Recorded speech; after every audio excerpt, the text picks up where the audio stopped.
Hello everybody. So in this video I'm gonna talk myself, no voiceover. What I want to show you today is how to configure your NAS for the IPTVX media server and enable recordings. So first of all, what you're gonna do when you have to start somewhere is you go on our new website and you search for what you are interested into. For example, in this case, we have to tap on server because that's what we want to configure. You also can select different languages here, so you will understand everything now. I tap on server, and what I want to do is to install on NAS. We also can install on Mac, but tapping here will just be redirected to the App Store. And that will be enough to download the app.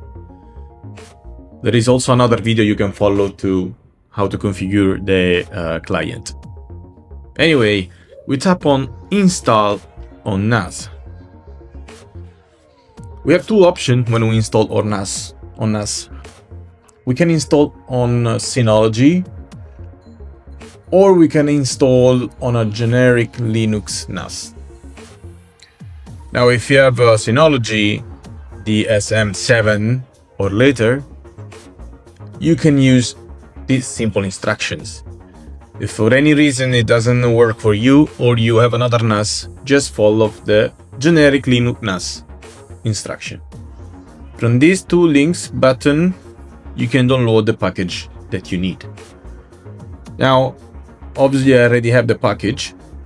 So once you downloaded the package, what you have to do is accessing your NAS. And once you access your NAS, you need to move the package inside it. In this case, I have home, IPTVX, the source code, and I put the package here. It's important where you put the package because that's what you're gonna reference from the terminal later. Now, super easy. You download the package, you move it into the NAS, and now it's the moment to install. So we follow this column here. First of all, enable SSH in your NAS. Obviously, everybody that has a NAS has SSH, I hope, install, enable. If you didn't, please enable it. Upload the package. We did it.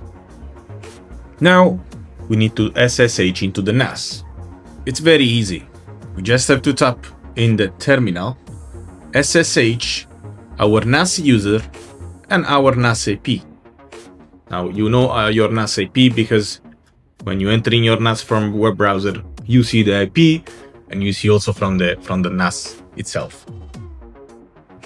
Now, in my case is SSH my name at the IP of my NAS, the local IP, which is 128. You insert your password and you are into the NAS. There you go. At this point,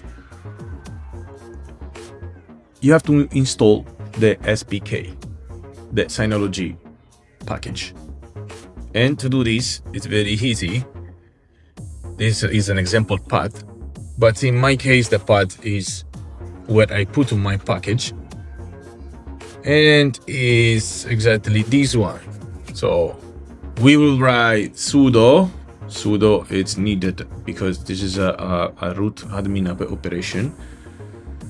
We'll call Syno package install and the path to the package. As we said, the package is here into source code for me. Volume 1, homes, Matteo, IPTVX, source code, and the package.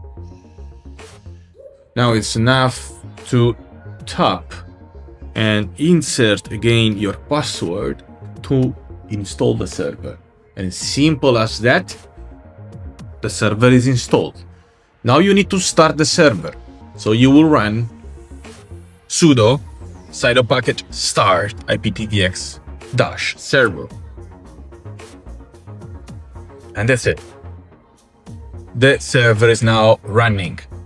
This command here is just for checking the status. It's not really needed. You just push the status. You're done. Now, from your browser of any computer in your local environment, you can just open a new tab and write the IP of your NAS and the port. The port is 9090. This is the default port, but from the website you also see instruction to change the port. When I tap on it, we see that our NAS is already running since 1 minute. We see all the information, local IP, server port, our recordings, scheduled program, and so on. What is access token?